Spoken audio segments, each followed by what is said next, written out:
Ketua Bawaslu Kabupaten Bolaang Mongondo Radikal Mokodompit menanggapi tudingan WLT Komaling yang menuding pihaknya mendiamkan laporan yang dilayangkan pihak WLT atas dugaan pelanggaran pemilu.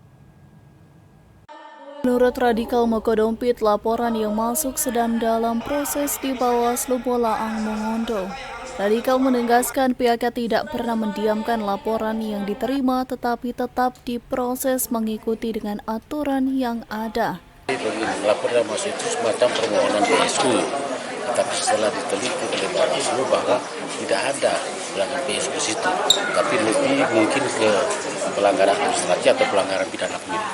Saat ini sudah melayangkan surat kepada pemohon untuk menindaklanjuti hasil laporan yang dimasukkan dalam dimasukkan ke Bawaslu. Kalau sudah begitu berarti kita akan menunggu surat yang dari pemohon untuk memasukkan surat apa itu pidana pemilu atau pelanggaran administrasi.